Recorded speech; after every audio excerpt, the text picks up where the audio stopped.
ছোৱালী বাচ্চা স্কুলত দিব পৰা নাই, ফিজ দিব পৰা নাই। গতিকে যিখিনি দৰমহা আমাক দি আছে সেইখিনি দৰমহা আমাক মানে আমাৰ যিখিনি দাবী দৰমহাটো বৃদ্ধি কৰিব লাগে সেইখিনি আৰামত পাৰে। কিয় নৰে? যদি সিহঁতে NRCMৰ নাৰ্ছ দিয়ে, আজি শুনা পাইছোঁ শুনা মতে যে সিহঁতে নাৰ্ছক দিয়ে, নাৰ্ছ দিয়ে সিহঁতে EMT বনাব, ভাড়া দিয়ে 1000 কৰি পইচা দি কেনা সিহঁতে এম্বুলেন্স ছাৰ্ভিচ এটা চলাই আছে।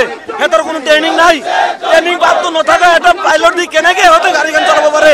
ৰাইজৰ যদি ইমাৰ্জেঞ্চি ছাৰ্ভিচ এটা এক্সিডেণ্ট কেছ যদি ৰাস্তাত পৰি থাকে, সেই সময়ত সেই ৰাস্তাত পৰি থকা মানুহটোক সি কি কৰিব? আপোনালোকে নিজে কওক।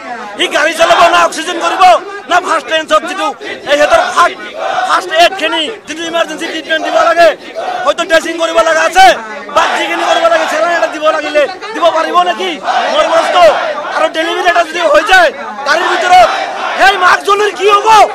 গতিকে মোৰ এটা অনুৰোধ, আৰু এটা মনে বৰ দুখ লাগিছে যে আজি 17 বছৰে ৰাইজৰ ছাৰ্ভিচ দি কেনে অলপ আমি আমাৰ ভাৱ পাব নাই। এই যিমান মানুহ দেখা পাই আছে এই মানুহখিনি এনেই আহে আজি।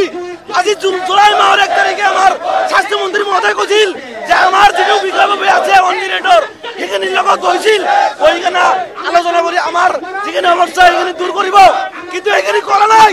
নকৰাৰ ফলত আজি আমি ৰাস্তাত আহিব লগা হৈছে। বৰ দুখ লাগিছে আজি।